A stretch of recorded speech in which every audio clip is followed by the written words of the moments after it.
First of all, that's true. There are rules we have to go by. It doesn't have to be overly complicated, and it really depends on what kind of investments you're doing. For basic prohibited transactions that we all need to be aware of. The prohibited transactions is government speak for these are the things you're not allowed to do with your retirement account. So the first one is you're not allowed to buy life insurance. Now, I say life insurance is good to have. You should have it. I have it. We just don't buy it in our IRA. Second thing that we're not allowed to do is,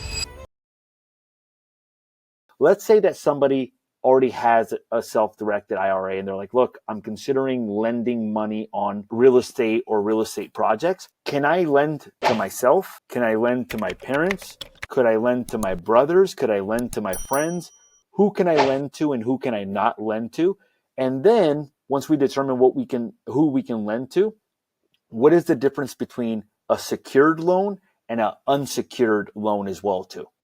Yeah, so two great questions. So the first question really goes to an aspect of the rules and regulations, right? So the government basically said, and again, I'll tell you, I'm a big fan of note investing from a rules standpoint. And when and I'll share some information with you here, then it'll make sense why, right? When I hear about, so I'll say some of the objections or questions that people have, if they're new to self-directing and they're saying, hey, I'm thinking about doing this. I've heard about it recently, but I've also been told there's lots of rules and things that you have to go by and you don't want to make any mistakes. First of all, that's true. There are rules we have to go by. It doesn't have to be overly complicated, and it really depends on what kind of investments you're doing. For basic prohibited transactions that we all need to be aware of. The prohibited transactions is government speak for these are the things you're not allowed to do with your retirement account. So the first one is you're not allowed to buy life insurance. Now, I say life insurance is good to have. You should have it. I have it. We just don't buy it in our IRA. Second thing that we're not allowed to do is extend credit to our retirement account or personally guarantee a loan for our retirement account. Now, we probably don't have time to get into that today, but that's really important rule. And here's why.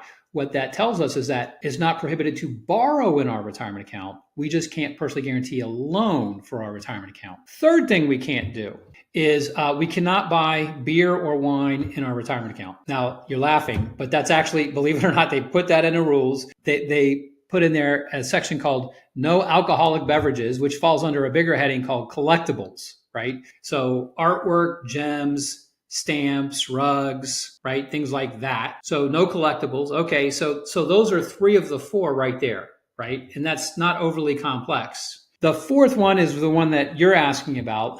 And that is the government says we're not allowed to do any self-dealing transaction with our retirement account.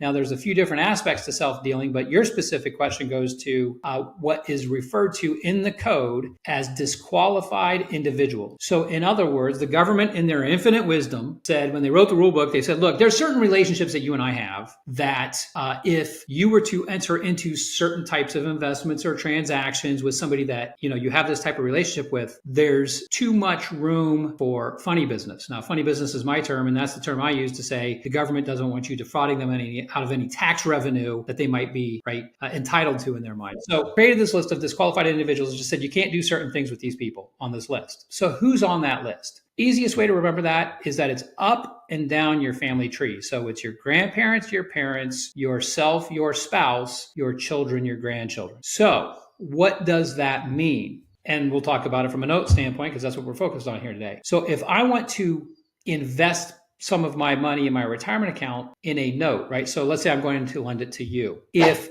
you're on that list, I can't lend it to you. If you're not on that up and down list, I can lend it to you. And the same would be true, right? Vice versa, right? A dad couldn't lend me his retirement account. Now, to clarify that though, because again, people come at this from different angles. You are an active real estate investor. And so if your father came to you and said, Jose, hey, I'm interested in investing in notes like you do. You're the expert in it. Can you help me out? Well, the answer is sure, Dad, right? Because he doesn't have to lend it to you. If you are sourcing note deals, he can enter into a note between his IRA and someone that's not you. So could you help him find the opportunity? Could you help him structure the investment, do all that? Sure, you could, right?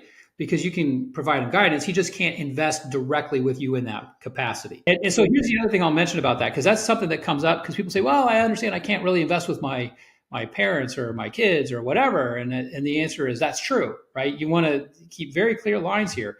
But the reality is that I don't know anybody who's gotten wealthy off of investing with their family. And just so that people understand how great this is, like let's say you have a friend, he wants to buy a rental property for whatever reason.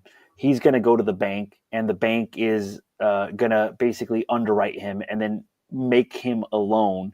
If you wanted to, you could actually make the loan for him. Let's say that you buy a property, he buys a property for $100,000. You lend him $65,000 to buy that property. He puts $35,000 down. Then at that point, you're the bank, which means he makes monthly payments to your self-directed IRA account, which means, and this is what I like about it because it's so easy to understand, my 401k was averaging about 6%. You can lend money on real estate projects 8.5%, 9%, 10%, 11%, 12%. What does that mean? That means that I am getting 10% on my money, which means my self-directed IRA is growing at a 10% return versus a 6.5% return, as long as it's secured by the property. The other thing that it means is that now, instead of going up and down, my self-directed or IRA is growing by the same amount every single month, basically. So it's like extremely predictable as long as you do the real estate lending in a way where it reduces your risk. Obviously, no type of investment is ever risk-free, but there's ways to protect yourself with that.